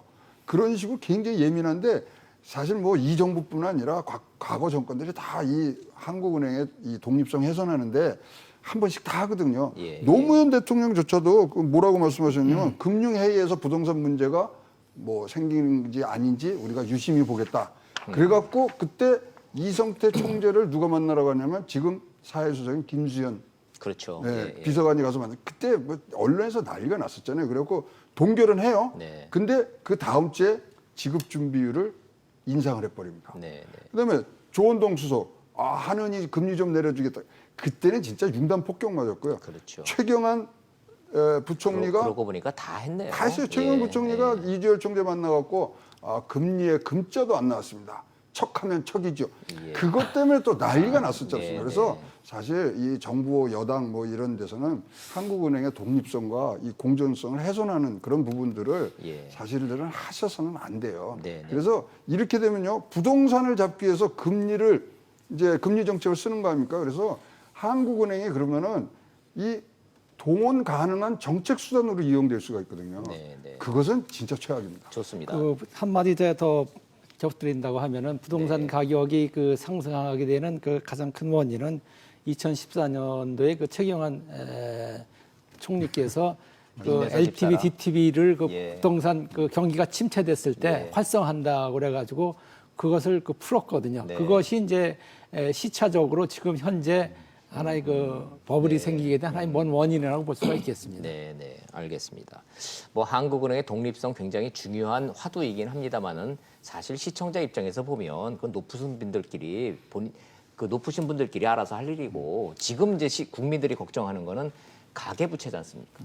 가계부채 지금 1,500조라는 숫자가 얼마나 이게 겁나는 숫자냐 하면은 1인당 빚을 보면은 지금 8천만 원씩 있다는 거 아니에요, 국민들이. 그런데 이 빚을 다 나눠 가지면 그러면 어떤 형태로든지 이거는 좀 이 바람을 좀 빼서 이런 식으로 금리 안 올리고 계속 가다가 어느 순간에 뻥 터지면 이거 재앙 아니냐라는 그 걱정이 있어서 이 가계부채 문제 마지막 질문으로 이거 어떻게 해야 됩니까? 금리는 동결은 이미 됐고 자, 한 번 더 기회가 있나요? 연내에 금리를 올릴까요? 11월 달에 어떻게 보세요? 올릴까요? 아니면 또 동결할까요? 가계부채 문제를 해결하기 위해서는 이제 지금 어느 정도 인상의 시그널은 좋기 때문에 네. 11월 달에는 이제 미국하고의 이제 금리차 문제도 있기 때문에 인상하는 쪽에 저는 이제 무게를 두고 싶습니다. 네, 11월에는 인상 가능성이 있다 이렇게 보셨고, 네.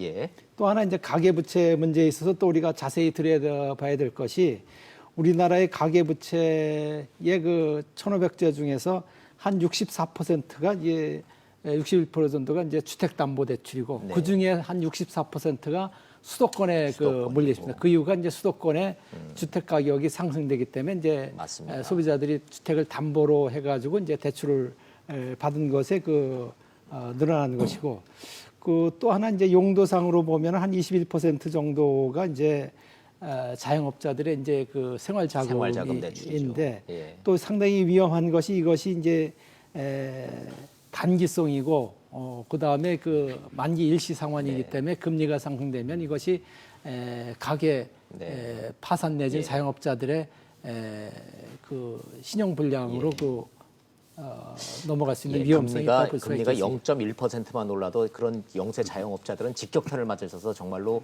이 몰락하는 상황이 생길 수 있어요. 계산연 한국은행에서 계산된 거 보면 0.25%만 올라도 이자 부담이 한 2조 이상 2조, 정도 2조. 예. 부담이 늘어난 것으로 이렇게 그러면은 보고 예, 있습니다. 한 10만 명 이상의 자영업자들이 직격탄을 맞는다 이런 예측치가 있더라고요. 걱정은 걱정입니다. 근데 한국은행에서 자기네들이 관심 있는 것은 이런 뭐 이 한계 가구 이런 건 다 뭐 재정 정책에서 알아서 할 건데 사실 따지고 보면요 금리 인상이 과연 우리에게 뭐 좋을 것이냐? 금리 인상되면 제일 혜택 받는 사람은 자본가예요. 서민 이런 사람들은 이자만 더 내는 거거든요. 이자만 그래서 내는 거고. 사실 한국은행은요 관심 있는 게 금융 불균형이라서 가계부채에 늘어나는 속도에 관심 있고 그걸 잡으려고 그러지. 네. 지금 가계부채가 얼마나 크고 뭐 이런 거 관심이 없고요. 관심사가 아니군요. 최근에 나온 한국은행 보고서 아까 홍준호 팀장이 잠깐 얘기를 했습니다만은 분할 상환 비중 벌써 80%로 올라갔고요. 만기 30년 연장이 33%에서 59% 갔고요. 네. 그다음에 연령대도 30대, 50대가 79%, 그다음에 고신용 고소득자들이 80% 정도의 이 대출을 받고 있기 때문에 대출의 비중이 우리나라 가계부채 건전하다고 발표를 하신 분들이에요. 이른바 악성 채무 비율이 높지 않다. 그 질이 좋아졌다 말씀이시죠? 이거죠. 예. 질이 좋아져서 연체율도 3%에서 1.7% 떨어졌고 그래서 지금 한국은행의 관심사는 오늘 금리 인상과 연결짓자면 증가세를 줄이려고 하는 거지 네. 전체 규모하고는 상관이 없습니다. 자, 그래서 마지막 질문입니다. 11월 달에 금리는 어떻게 될 것 같습니까? 금리는 이제 올려야 되면은 한 번 올리면 그 다음에 연달아서 우리가 올려야 됩니다. 아, 일단 올리기 시작하면 예, 올리기 시작하면 그래갖고 최소한 0.25에서 누구도 감흥을 받을 수가 없어요. 진짜 1%까지 올려줘야 되는데 그 체력은 없다고 생각하고요. 네. 만약에 올린다 그러면은 진짜로 100bp 1%까지 올리는 방향성을 꼭 발표를 해주셨으면 좋겠습니다. 좋겠다. 네. 아, 그 무슨 올린다는 얘기인지 안 올린다는 얘기는 저는 잘 이해가 안 됩니다만. 11월 달은 안 올렸으면 좋겠다가 네, 안 올려야 될 것 같다. 현재 네. 경제 상황이. 조금 아직도 빈혈기가 있어요 우리 경제에. 아, 그렇군요. 예. 홍 팀장님은 어떻게 보세요? 시장에서는? 예, 일단 이번에는 동결했지만 네. 11월에는 금리 인상한다가 우세합니다. 우세하다. 예, 그래서 네, 역설적으로 이야기하면 11월 달에 금리 인상 안 하면 네. 조금 오히려 리스크도 있는. 왜 그러냐면 타이밍을 놓칠 수 이게 있다. 뭐 언제 좀 이따가 이야기를 드려야 되겠지만 일단 소수 의견이 벌써 나왔잖아요. 네. 금리 인상에 대한 소수 의견도 나오고 시장의 금리도 이미 그걸 상당수 반영했습니다. 반영돼 있고. 네, 그런 상황에서는 뭐 이렇게 동결은 오히려 충격이 될 수도 있지 않나 보고 있습니다. 오히려 될 수 있다. 네. 제가 뭐 중간 정리해서 이렇게 종합해서 말씀드리지 않아도 세 분 말씀만 들으셨어도 시청자 여러분들이 금리 방향, 환율 방향 어떻게 될 건지 잘 이해하셨으리라 믿습니다. 오늘 세 분 말씀은 여기서까지 정리하도록 하겠습니다. 고맙습니다. 감사합니다.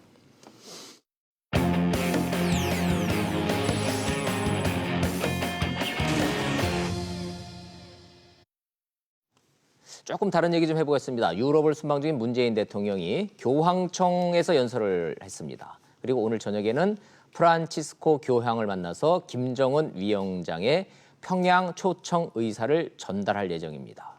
뭐 논란의 소지가 많습니다. 자, 영상 보시고 다시 이슈 따라잡기로 돌아오겠습니다.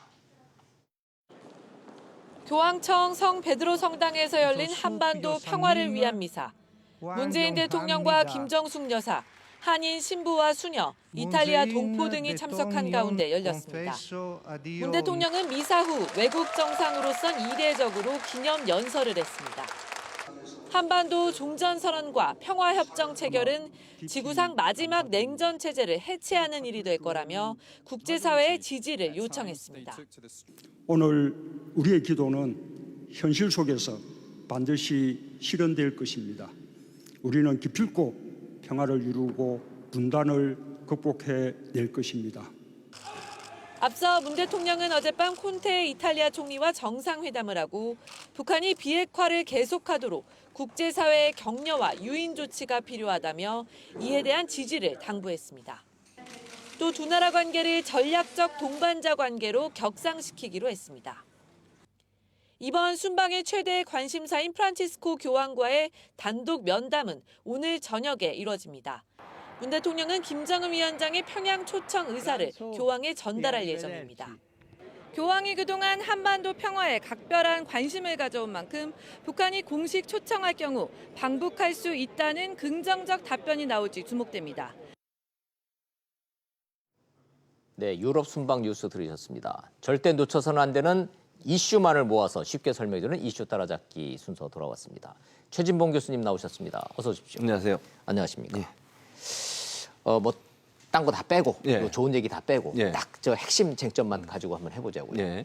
문재인 대통령이 이제 교황님을 만나셔서 예. 김정은 위원장이 초청합디다. 예. 자, 한번 가시죠라고 예. 이제 권유를 한다는 거예요. 예, 그렇죠. 이거 오늘 이렇게 중요한 얘기를 하는데 떠나시기 전부터 얘기한 걸로 봐서는 교황청하고 사전 조율 됐다고 봐야죠. 일정 부분은 조율이 되는 것 같아요. 그러니까 의견, 직접적으로 이 교감은 좀 있는 것 같아요. 교감이 있는 것 같아요. 그렇죠. 그러니까 우리 교황청이 우리 추기경님하고 우리 천주교 측을 통해서 아마 얘기가 들어간 것으로 이미, 보이죠. 예, 그렇게 네, 보여져요. 예. 교황청 관심이 있는 것 같아요. 저는 관심 있는 것 같다고 그렇죠. 봐요. 예. 예, 왜냐하면 뭐 이번에 지금 그 미사 집전을 했잖아요. 어제 예. 미사 집전하는 것도 보면 국무장관이라고, 그러니까 소위 우리로 얘기하면 국무총리 격이죠. 예. 교황청 내에 그분이 하시는 것도 이례적이라고 그러고, 그렇죠. 또 그 내용을 보면 기도문이나 이런 거 보면 평화에 대해서 관심이 많잖아요. 예. 교황청 같은 경우에. 그래서 우리나라 이제 남북 간의 분단 상태, 그리고 뭐 한반도가 사실 유일한 분단 국가 아니겠습니까? 예. 이 분단을 종식하는데 교황이 일정 부분 기여를 할 수 있다고 하면 그것도 의미 있는 일이기 때문에 교황청 입장에서는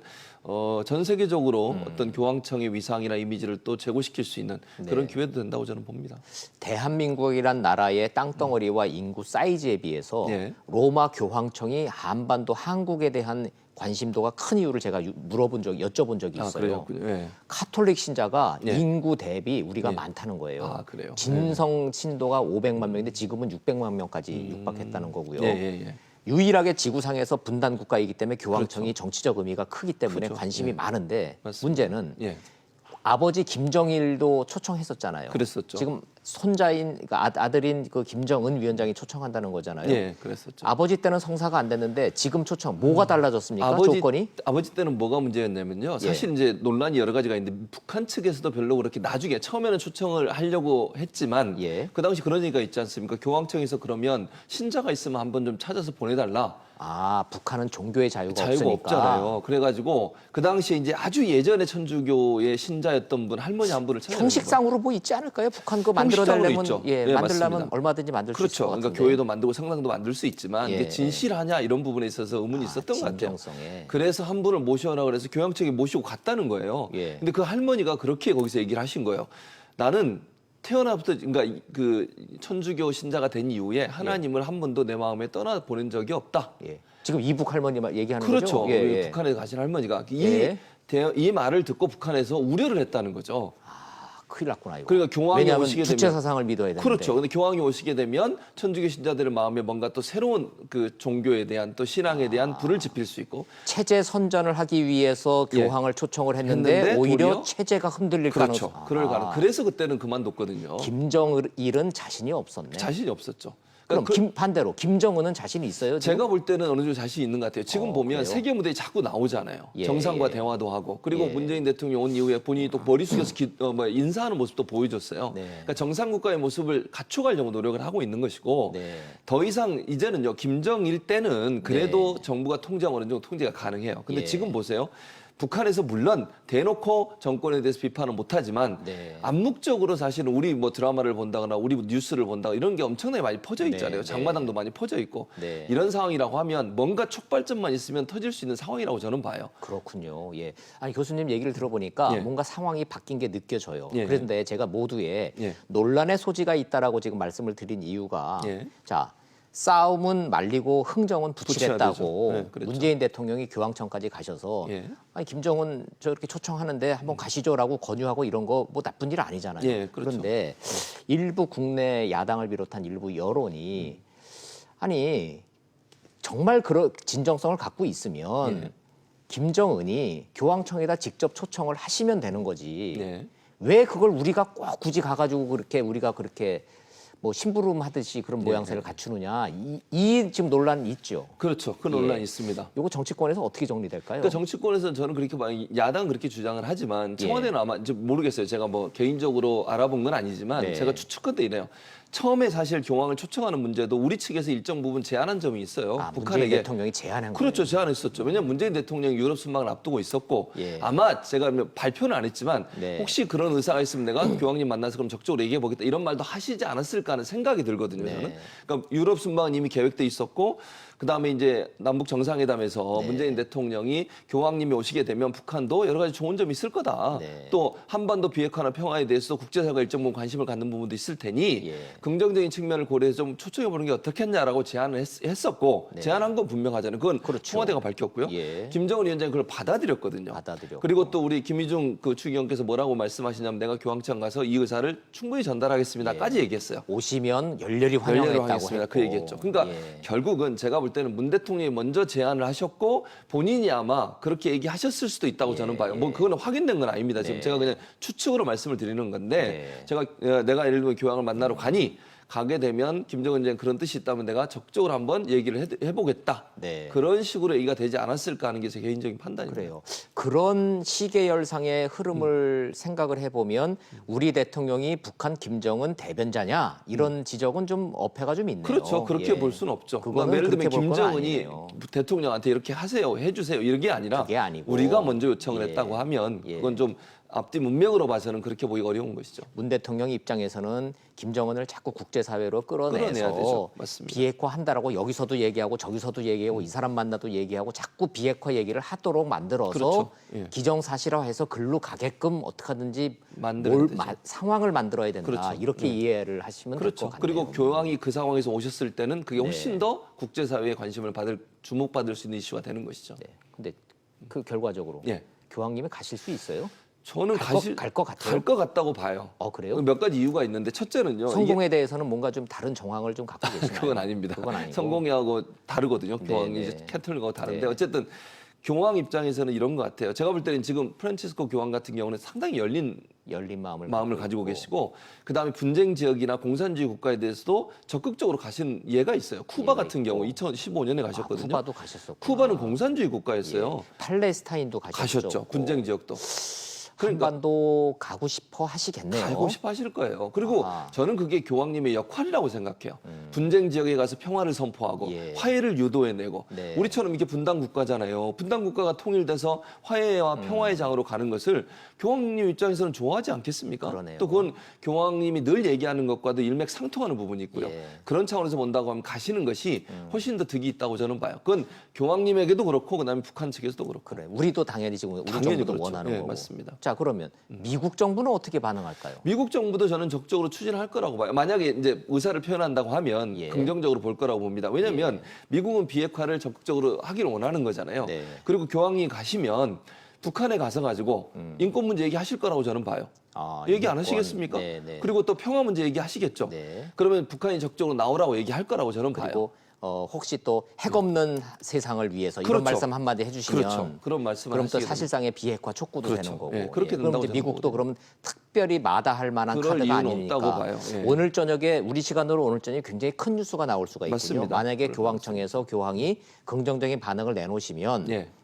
평양 이 교황 방문 그것도 참 볼만할 거예요. 그럼요. 의미 있는 예. 얘기입니다. 전 세계 언론이 주목할 예. 겁니다. 그럼 얘기가 나온 김에 우리 예. 이어서 예. 청와대 김의겸 대변인이 예. 한미 공조 균열에 대해서 보수 언론들이 자꾸 공격을 하니까 맞습니다. 걱정들을 그랬었죠. 하니까 예. 걱정 놓으시라 아무 문제 없다 이렇게 좀 얘기를 한 게 좀 화제가 되고 있는데 예, 맞습니다. 저 대변인이 화가 많이 난 모양이에요. 좀 그런 것 같아요. 근데 모르겠어요. 대변인님의 스타일 같은데 대변인의 청와대 대변인의. 근데 제 상식적으로 봤을 때 국민들이 청와대 대변인은 대통령의 입이기 때문에 그렇죠. 대변인이 얘기를 하면 대통령이 저런 생각 갖고 있구나 이렇게 생각을 그렇게 생각할 수 하는데 있죠. 기자들이 물었더니 대통령 생각이 아니라 내 생각입니다 이렇게 또 얘기했어요. 그건 맞는 것 같아요. 그 두 번째 말은. 그렇죠. 예. 그러면은 좀 대변인으로서 너무 좀 화가 난 저 언론하고의 관계를 좀 필요 이상으로 긴장 관계로 가는 건가요? 어떻게 해석을 하세요? 저는 조금 그러니까 톤을 그 톤보다는 낮춰야 한다고 생각해요. 개인적으로. 그러니까 언론학을 전공하는 학자로서 저는 그렇게 네네. 보는데 그렇게까지 각세울 것까지는 그렇죠. 아니라고 예, 보시는군요. 그러니까 물론 개인적으로 본인이 생각하고 느끼는 부분을 얘기하는 것과 대변인의 자리에서 얘기하는 건 다르잖아요. 속된 표현으로 뭐 받으신 거예요 지금. 그러신 그죠? 거죠. 예, 예. 그러니까 지적하신 것처럼 옹 기자님 지적하신 것처럼 저는 그렇게 생각해요. 대변인은 무슨 얘기를 하든 그게 대통령의 목소리인 것처럼 또 의견인 것처럼 받아들여질 수 있는 상황이거든요. 네.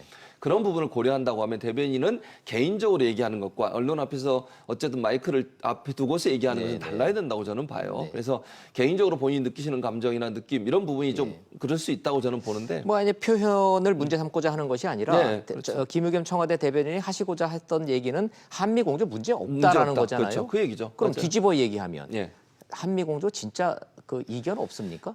큰 틀에서 뭐 이견 없다고 봐요. 근데 이런 거잖아요. 부부 간에도 예. 사소한 문제, 조금 문제는 삐걱삐걱 할 수 삐걱삐걱 있는 싸우고, 거죠. 예, 예. 그게 완벽하게 맞는 사람이 누가 남편은 있겠습니까? 소주 먹자 하는데 부인은 아내는 그렇죠. 와인 예를 먹자 들면. 하고 뭐 예. 그러다가 뭐 털어져서 싸우고 그렇죠. 따로 자고 뭐. 그렇죠. 예. 그렇다고 해서 큰 틀에서 이혼하는 건 아니잖아요. 그렇다고 이혼하는 건 아니니까. 그래서 저는 김의겸 대변인의 얘기는 그런 차원에서 얘기라고 봐요. 그러니까 네. 약간의 예를 들면 속도 조절 문제에 있어서는 우리나라와 예를 들면 미국이 약간의 차이가 있을 수 있다고 온도 차이는 보거든요. 있죠. 예, 네. 그리고 그런 차이가 없다는 건 있을 수 없는 거예요. 무슨 예를 들면 미국에 우리가 뭐 주 정부가 아닌 이상은 그런 네. 차이를 전혀 없이 가기는 어렵거든요. 그래서 저는 우리나라와 미국이 뭐 약간의 부딪힘이 있다 하더라도 이걸 합의를 가면서 또 보조를 맞춰가면서 이렇게 가면 된다고 보고 네. 우리가 주장하는 거, 우리가 생각하는 것도 일정 부분 또 제한할 필요도 있다는 생각이 들거든요. 물론 제재 압박이라는 부분이 북한을 비핵화로 끌어내는 거 분명히 저는 인정하고 그렇다, 그게 좋다고 봐요. 그렇게 가야 된다고 보고 큰 틀에서 가지만 세부적인 내용에서 그래도 일정 부분 당근도 조금씩 주면서 끌어나오게 해야지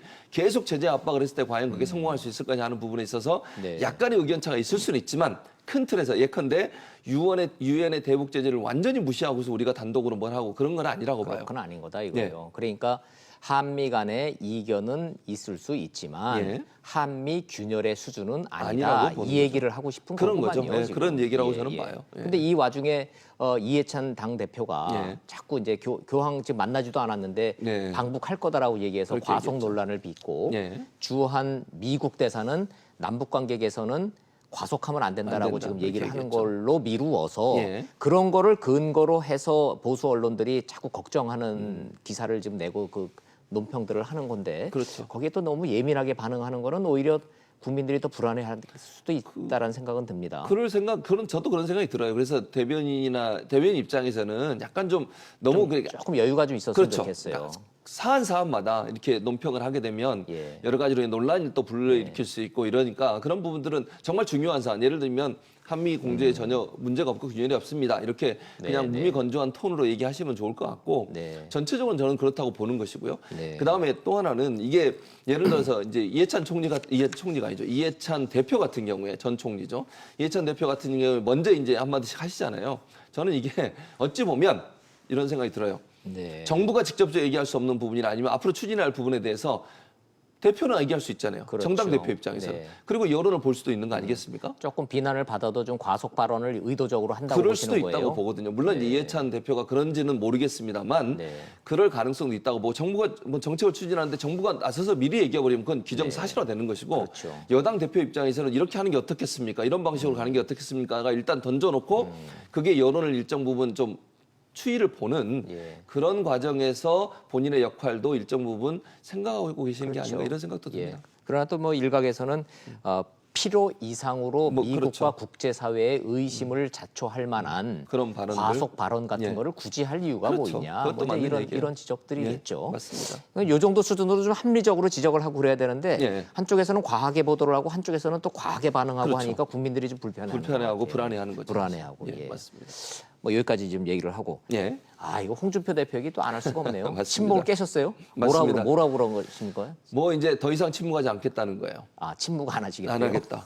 그동안 침묵하고 있었는데, 그러니까 전원책 그 조광특위 위원이 그런 얘기를 했거든요. 네. 사실 몇 번 인터뷰하면서 전대회, 전당대회 그런 홍준표, 김무성 이런 분들이 나오는 거 어떻게 생각하냐? 네. 스스로 안 하셔야 된다. 나오게 되면 무덤 파는 거다. 이렇게 얘기를 하면서 네. 이제 뭐 그 얘기는 결국 김무성 전 대표랑 홍준표 전 대표한테 이선 후퇴하라는 얘기 아니겠습니까? 그렇죠. 내가 직접적으로 칼을 대진 않겠지만 알아서 하시는 게 좋을 것 같다. 이런 경고성 발언으로 들릴 자, 수밖에 그럼 여기서 없네요. 제가 예. 직접적인 그럼 직설적인 질문을 드릴게요. 예. 전원책 변호사가 예. 홍준표든 김무성이든 전당대회 출마를 하면은 무덤을 파는 일이다. 예. 이 말씀 진짜로 하신 겁니까? 그렇게 얘기하죠. 그런 뉘앙스로 로 얘기했죠. 얘기를 한 거예요? 예, 그 얘기는 얘기했어요. 나오지 말란 얘기예요?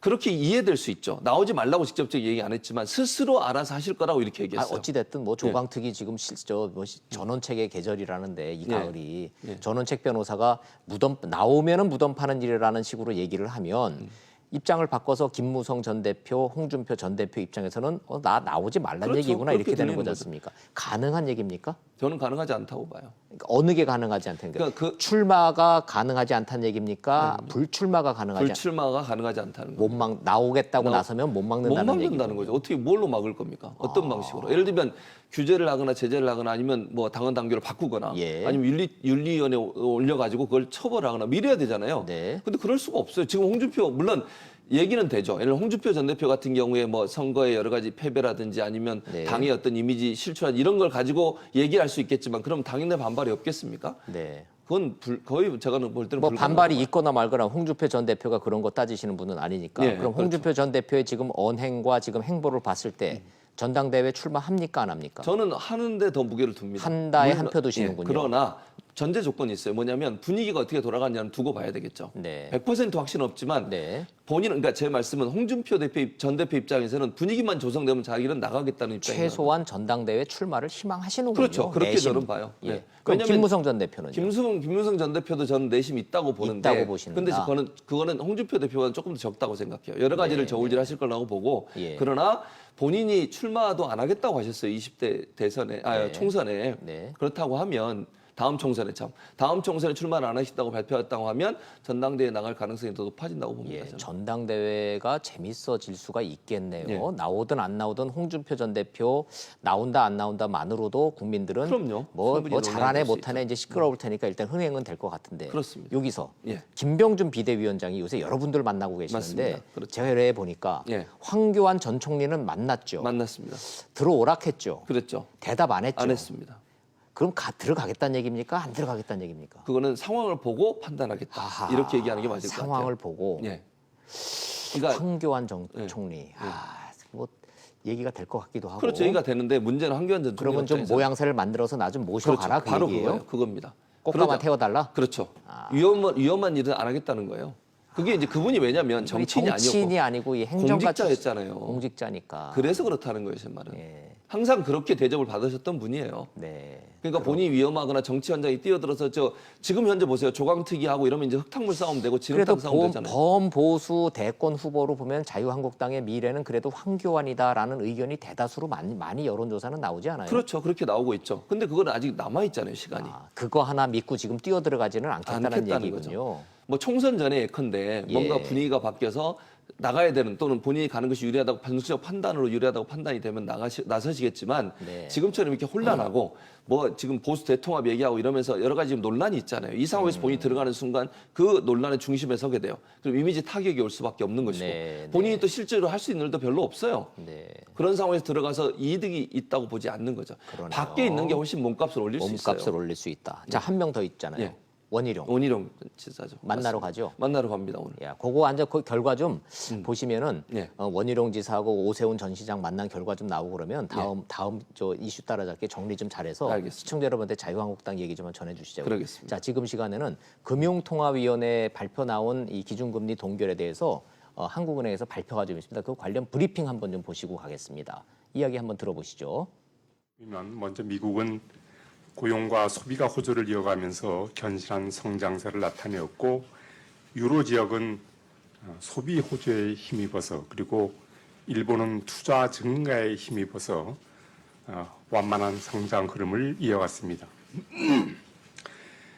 신흥국에서는 중국이 6%대 중후반의 성장률을 보이고 있지만 투자 둔화로 성장의 하방 압력이 다소 높아졌고 아세안 국가들은 수출 증가에 힘입어서 양호한 성장세를 지속하였습니다. 국제금융시장을 보면은 미 경제지표 호조와 미 연준의 금리 인상 기대 강화로 10월 들어서 미국을 비롯한 주요 국채금리가 크게 상승하였습니다. 이처럼 금리가 큰 폭 상승한 가운데 미중 무역 분쟁에 대한 우려가 높아지면서 선진국, 신흥국 모두 주가가 큰 폭으로 하락하였습니다. 종합해 보면 국제금융시장에서는 10월 들어 가격 변수의 변동성이 상당폭 확대되었습니다.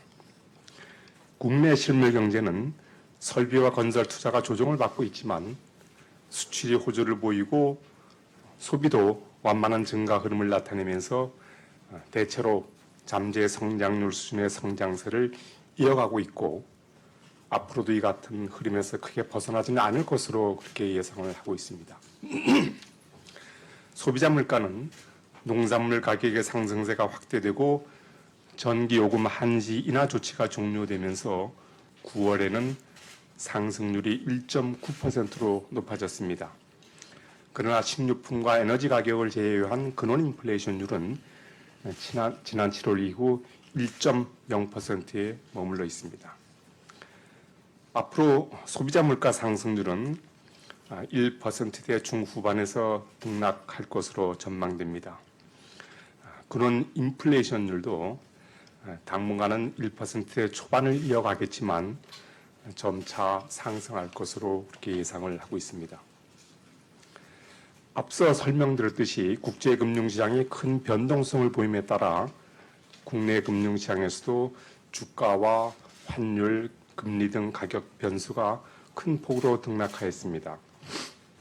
미중 무역 분쟁 심화 우려와 주요국 주가 급락의 영향으로 국내 주가가 10월 들어 큰 폭 하락하고 원 달러 환율도 상당폭 상승하였습니다.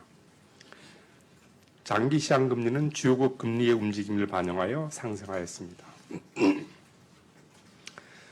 가계대출은 증가 규모가 다소 줄어들고 있지만 소득에 비해 볼 때 여전히 빠르게 증가하고 있습니다.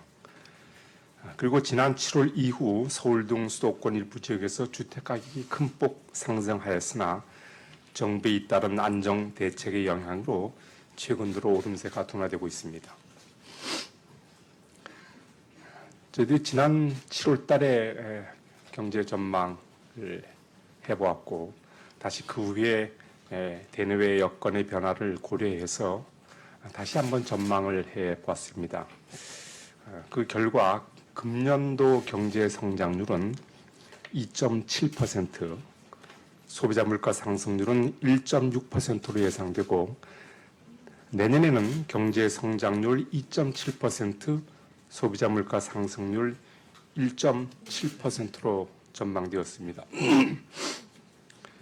수정된 성장 전망치를 평가해 보면 2, 4분기 실적치 등이 반영돼서 다소 하향 조정됐지만 잠재 성장률 수준에서 크게 벗어나는 것은 아닌 것으로 이렇게 판단이 되고 또 물가도 1%대 그 중후반에서 등락할 것으로 예상하고 있습니다. 그동안 잠재 성장률 수준의 성장세가 이어지고 물가가 목표 수준에 근접해 갈 것으로 예상된다면 통화정책의 완화 정도를 조정할 필요가 있다고 하는 입장을 저희들이 일관되게 밝혀왔습니다. 그렇지만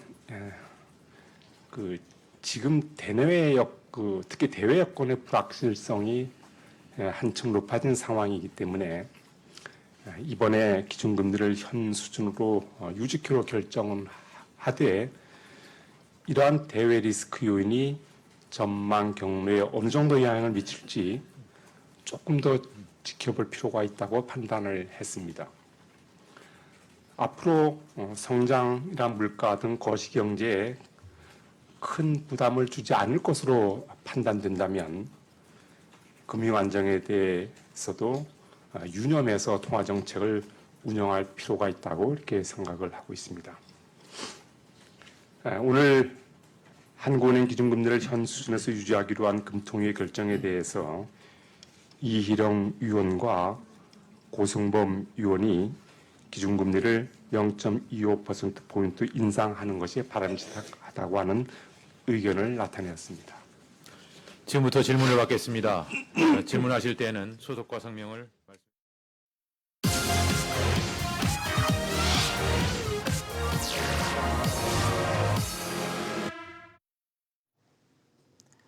서울교통공사 정규직 전환에 특혜 의혹이 있다. 자유한국당 유민봉 의원이 국감에서 한 건 한 겁니다. 고용 세습, 젊은 층의 분노가 폭발했습니다. 내 일자리 기회를 빼앗겼다는 문제는 재벌 세습 문제보다 나에게는 더 큰 문제이기 때문입니다. 서울교통공사 인기가 유독 높습니다. 다른 데는 다 지방인데 여긴 서울 근무이기 때문이랍니다. 꿈에도 그리던 정규직 전환이 직원 친인척 위주로 이루어졌다는 의혹, 내부에서도 적폐라면서 분노 역시 폭발입니다. 그렇다면 해야지요, 적폐청산. 그런데 가만히 생각해 보니까 미국은 신입사원 추천한 직원한테 리퍼럴 피라고 해서 돈 줍니다. 일본은 직원 구하느라고 난리랍니다. 부럽습니다. 우리는 언제 경제가 좋아져서 특혜 채용, 고용 세습 이런 거 말고 구인난 걱정하는 뉴스를 전할지 모르겠습니다. 정부는 공무원 늘리는 정책 내놓고 기업은 투자 축소하고 외국으로 떠나고 국회는 적폐 경쟁이나 하고 앞이 너무 안 보여서 걱정입니다. 언론이라도 잘해야 되는데 죄송합니다. 그것도 아닌 것 같습니다. 직설 마칩니다. 시청해 주셔서 고맙습니다.